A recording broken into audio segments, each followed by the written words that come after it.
Robot అని చెప్పేసి. ఆ బొమ్మ బాగా నచ్చడం వల్ల ఆ బొమ్మతోనే ఆడుకునేవాడు, ఆ బొమ్మతోనే తినేవాడు. మొత్తం ఆ బొమ్మే అతనికి ప్రపంచం అయిపోయింది.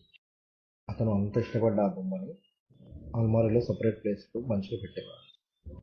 ఆ బొమ్మ ఇంటికి వచ్చినప్పటి నుంచి ఒక 1-2 వీక్స్ వరకు అంతా నార్మల్గానే నడిచింది. ఆ ఇంట్లో ఆ అబ్బాయికి సెపరేట్ రూమ్ ఉండేది మేడ పైన. అయితే ఒకరోజు ఉదయం 3:07 సడన్గా అబ్బాయి గట్టిగా అరుపులతో అరవడము, ఏడ్చుకుంటూ ఆ ఇంట్లో బాల్కనీలో మూలకి భయపడి కూర్చున్నాడు. ఆ చప్పుడు విన్న వాళ్ళ పేరెంట్స్ తొందరగా పైకి వచ్చి చూస్తే ఆ అబ్బాయి ఏడ్చుకుంటూ మూల కూర్చున్నాడు.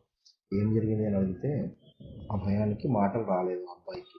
కొద్దిసేపు అయినాక ఆ బొమ్మను చూపించి ఆ బొమ్మ నడుచుకుంటూ వచ్చి మంచం పైన కూర్చొని నన్నే చూస్తుంది అని చెప్పేసి ఆ అబ్బాయి వాళ్ళ పేరెంట్స్కి చెప్పాడు. అది విన్న పేరెంట్స్ అది అబద్ధమేమో అనుకొని పడుకో అని చెప్పేసి మళ్ళీ ఆ బొమ్మను అల్మార్లో పెట్టేసి కిందికి వెళ్ళిపోయారు.